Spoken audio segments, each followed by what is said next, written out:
Commit to Keiki is a movement to ensure children and families are at the top of the agenda for elected leaders. Kerrie Urosevich from Commit to Keiki, as well as the Executive Director at Early Childhood Action Strategy, joins us with all the details. Aloha. Aloha. Thank you for having me. Of course, so happy to have you. We were just talking, we're twinning in our living 808 colors. So I love that you were so on point with this, but thank you again for being here. You're welcome. Tell us about Commit to Keiki. What exactly is that? Sure. It's a nonpartisan education initiative to ensure that our elected leaders are prioritizing young children and families. And we're wanting to make sure that all elected leaders focus on three main areas: child care and early learning, family violence prevention, and early childhood mental health. So we at Commit to Keiki want to be a resource for all of our elected leaders. Our focus right now is the gubernatorial candidates and the eventual governor. And we want to be a resource to help him determine what data is needed, what research is needed, and what priorities he should have to support early childhood development. Definitely. And what are some of those things? What are some of the challenges that our youngest families and Keiki are dealing with these days? Sure. So you might be surprised to hear that Hawaii ranks 7th from the bottom in our investments in children. Oh. And that came as a surprise to us, given our local values and how much we really prioritize and uplift our Keiki, but that's not reflected in our state budget. And so the pandemic really illuminated the gaps in our system of care for young children, particularly in three main areas. One is we only have support for 25% of our Keiki birth to 5 in child care and early learning programs.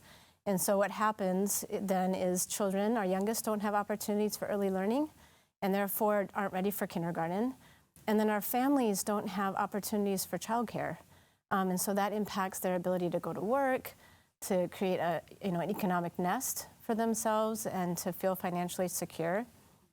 And the pandemic also really was a perfect storm for family violence. Mm-hmm. And so when we think about kids who are experiencing child abuse and neglect or are witnessing violence in the home, what ends up happening is they end up with, oftentimes, with long-term health challenges, academic challenges, mental health, and some of our Keiki even end up in child welfare or juvenile justice system. And so we hope that the next governor will really prioritize prevention and make sure that we're supporting our youngest early so that we can save later, and that our Keiki are healthy, happy, and productive. Yeah, so important.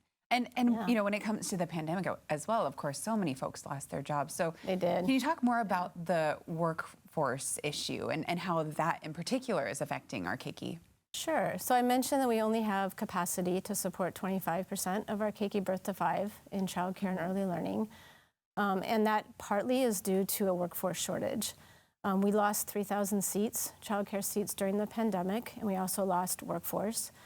And that has an impact, across the board. And so we need to make sure that we're supporting a well-compensated, high-quality workforce so that they can support our youngest. Mm-hmm. But our shortages aren't just in childcare and early learning. They are also in the professions that support our Keiki that have special needs. So speech pathology, physical therapy, social work, mental health consultants. We have a shortage across the board. And so you can imagine for our kids that need extra support, they get delayed services or they don't get services at all.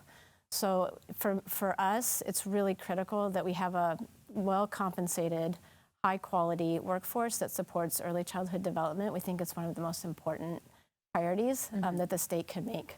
Definitely. And so for that to be remedied, what does need to be done?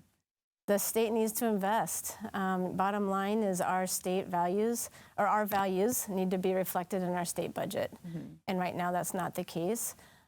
We know that when our Keiki are raised in loving and nurturing homes and have access to quality early learning programs, they really have an opportunity to thrive. And why not prevention? If we really care about our Keiki, we should invest in them. Mm-hmm. And so that's what we hope from our next governor. Definitely. And for those who are listening to this, who also agree and want to be a part of the change, where can we go to learn more about Commit to Keiki, and what can folks at home do to help? Sure. So you can visit us at committokeiki.org. And you can also follow us on Facebook and Instagram at Commit to Keiki. Perfect. Well, thank you so much for joining us. And we'll have a link to the Commit to Keiki website on our website as well at KHON2.com. But thanks so much for being here. Appreciate all you're doing, of course, across the community, but especially for our Keiki. Absolutely. Thank you for having me. Yeah, of course. Anytime. All right, well, coming up next, Living Akamai with Engel and Volkers. Kei Mukaigawa is going to join us to talk about affordable housing. Stay tuned. That's next on Living 808.